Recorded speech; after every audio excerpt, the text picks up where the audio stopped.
Hello and welcome to day 132 of Dungeon 23, the series where we make a room of a mega dungeon every day for a year. Today is going to be our captive creature room, which is a reoccurring room we have in every floor, and this one is a green hag that has been imprisoned here. And hags, along with like were creatures, are probably some of my favorite monsters because not only are they good for like reoccurring antagonists, but you could do a lot with them. Hags are very interesting in that they have a weird kind of magic to them where you could really give them a whole bunch of weird and esoteric and extremely specific magical abilities, and it still fits thematically. That paired with the fact that in addition to their occasional spellcasting, they're also pretty decent melee fighters, so they could really like take a beating. And most of them do have a way of escaping, and this specific hag kind of leans into that. So specifically, green hags have the ability to just turn invisible indefinitely until they attack something, and it does count as concentration, but it's something they can do infinitely. Very similar to how pixies work, or sprites rather. Now, the way this guy, or lady I guess, behaves is she is locked in a cage that must be unlocked with a knock spell. There is no lock to it, it just needs to be magically unlocked. And what the hag does is, the hag will basically promise the party to do all kinds of magical favors for them, cast spells on their behalf, teach them magical rituals, dispel curses, enchant their gear, unenchant the cursed gear, all these kinds of very, very elaborate promises. And they're all lies.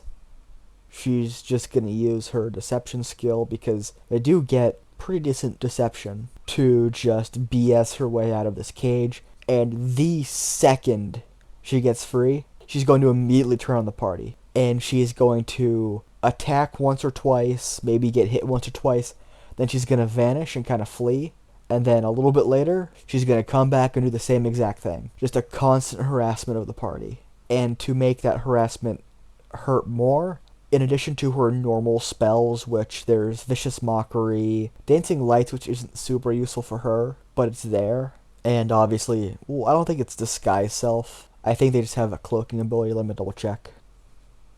Yeah, she just has an illusory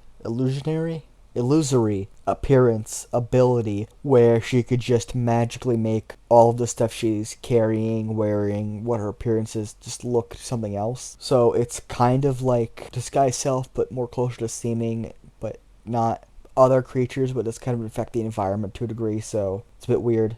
Again, hags have weird, esoteric powers that not a lot of other creatures have. But it was Minor Illusion that I was thinking of is their third at-will spell. But what we're giving her now is the Bane spell of twice per day at second level. So she could target 4 players at the same time with this Bane. And what she'll probably do is during some big conflict, she'll show up, cast it, and just sit in the back and just watch it happen as they flounder. And it's going to build like a lot of resentment, and so when she's finally killed, it's going to be very satisfying.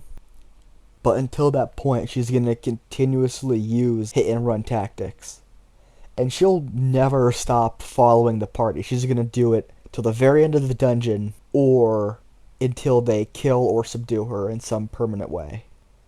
And I typically like giving my hags either some kind of regeneration or some ability to like resurrect themselves in some way, but not for this particular hag because that may be a bit too much, and mainly because when I do have a hag, in most cases they're like a major antagonistic force in the world. They may be a minor antagonist for the party, but it's still a legendary creature to a degree. Not legendary as in legendary action, but like in the lore of whatever setting I have, hags are a big deal, and killing them is not easy. But other than that addition of a spell, this is basically how green hags should function anyway. Although typically they bring their own goons, like little goblins or maybe even a troll or an orc or two or something like that. Whereas this one is just gonna follow the party and wait for them to already be in conflict before they pop up, and she'll use her magics to kind of screw with them and then disappear.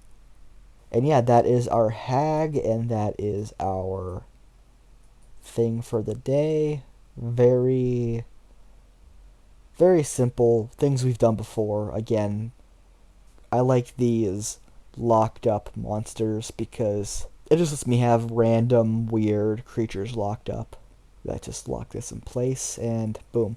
So yeah, that was been day 132. Thanks for watching and or listening. If you want to see or hear more, then subscribe, like, and comment down below so that way these videos will show up in your recommendations more often. You could also turn on notifications if you want to, or you could just come back tomorrow because these videos come out daily.